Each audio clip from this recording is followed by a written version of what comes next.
Have you ever driven away from your house and then spent the next 20 minutes asking yourself, did I close the garage door? Or have you had that sinking feeling when you see your Amazon package marked delivered, but there's no box on the front porch? Today on State 48 Homeowner, we're talking about one small upgrade that can solve both of those problems: the myQ Smart Garage Control. We'll dive into how it works, why it's one of the best bang for your buck smart devices for your home, and even some real life experiences that I've had with it, including a little frustration with our friends over at Amazon. And stick around, I've got a couple bonus tips that you'll definitely want to hear before you install yours. And if you like this video, give it that thumbs up, please, as we open up about smart garage tech today on State 48 Homeowner. Hi, I'm Kenny Klaus, and this is State 48 Homeowner. First off, what even is the myQ Smart Garage Control? It's a small Wi-Fi enabled device that you install in your garage that lets you open, close, and monitor your garage door from your phone anywhere that you are. I mean, if you left your home for work in a rush, or if you're halfway to the airport and you're wondering, or if you just want to double check at night without putting on pants, you can pull up the app and you can see instantly if your garage is open or closed, and you can control it with one tap. At the time of this video, it's running for about $30 on Amazon, which is about half of what I paid for it about 5 years ago.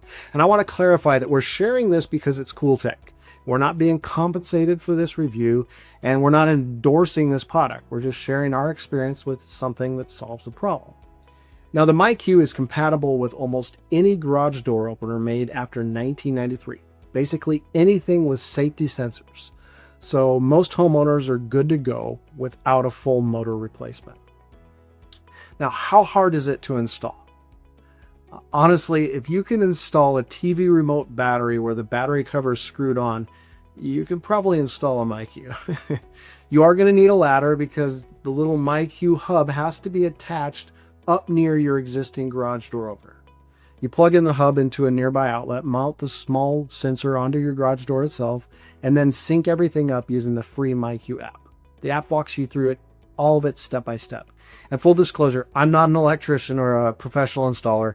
I'm just a real estate agent who has a podcast. So if I can do it, you definitely can do it. One of the coolest features when I first got my myQ device was the ability to enroll an Amazon key in garage delivery. Here's how it works. When you order something from Amazon, the delivery driver gets one-time secure access to your garage. They open it, place the package inside, close the door, and you get instant alerts on your phone. At first, it was amazing. It was free, fast, and easy. But recently, Amazon made some changes. Now they've scaled it back. And for a lot of areas throughout the country, they only offer it once a week, unless you pay a little extra, $2 of delivery. And that's per delivery. So if they split it up into multiple trips, that's extra charges. And I'm not going to lie, it was a change that made a lot of us say, come on, Bezos. Still, for the small fee, or even for once a week protection, it's a way that's better than leaving your stuff vulnerable on the porch, especially for expensive items. And heads up, Amazon requires a camera to be connected to your myQ account for in-garage delivery. When I first set mine up, I actually linked it to my Ring doorbell. Even though it didn't see into the garage, it was a way to trick it just to meet the requirement. And later, I spent about $25 on a real garage camera. And now I can see the deliveries happen live, and delivery drivers know that they're being recorded too. So it's a win-win. Here in Arizona, the myQ device isn't just about convenience. It's about real security. Leaving your garage door open, even by accident, is one of the easiest ways to invite trouble. A huge percentage of home invasions and burglaries actually happen through open garage doors. Not just to steal stuff in the garage, but because most people don't bother locking the door from the garage into the house. And thieves know this. I left it open about 1.5 feet, and that was all it took. The kicker in this case is that Pedro and Janine weren't even being careless. The garage door stopped working, and they figured it would be fine, at least for a few hours, overnight.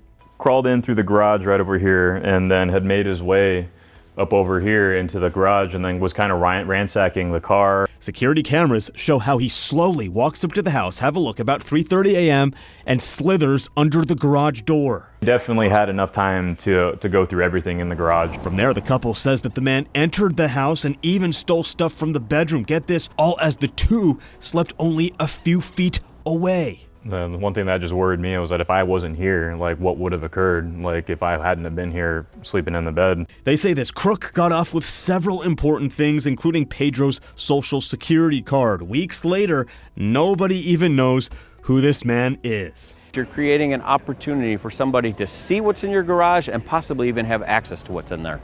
Leaving your garage open, even for a short time, puts your home and your family at risk. Plus, let's face it, Arizona garages are filled with expensive stuff. Bikes, golf clubs, tools, camping stuff, all that can disappear super fast if your garage is left open. Before we wrap up, here's 2 quick bonus tips to make your smart garage setup even better. Number 1, install a garage camera. It's inexpensive, it adds peace of mind, and it meets Amazon's delivery requirements. Number 2, set up automatic closing timers. You can program your myQ to automatically close the door after a set time, like 10 minutes, so you never accidentally leave it open overnight or on the way to work or something like that. For safety, this is why myQ only works with garages with smart sensors. If it's closing from the app or a timer, it's going to flash repeatedly before it closes to warn everyone to get out of the way so no one gets hurt. And if it senses anyone in the way of the door, it's going to stop closing, and it's going to let you know. And speaking of protecting your biggest investments, if you're thinking about buying or selling a home here in Arizona, the Klaus team would love to be a part of your journey. We've been helping Arizona home buyers and homeowners for years, and we're always blessed to be a part of your real estate conversations. We invite you to give us a call at 480-354-7344 or visit klausteam.com/call us first. And thanks again for tuning in to State 48 Homeowner. If you found this helpful, leave us a like, make sure you subscribe, and share this with someone who could use a little bit more peace of mind at home. And we'll see you next time on State 48 Homeowner. Thanks for spending time with us this week at State 48 Homeowner, the ins and outs of owning an Arizona home. You can connect with us for more information, submit topics you'd like us to further discuss. You can see relevant videos, give us feedback, answer your real estate questions, and more at state48homeowner.com.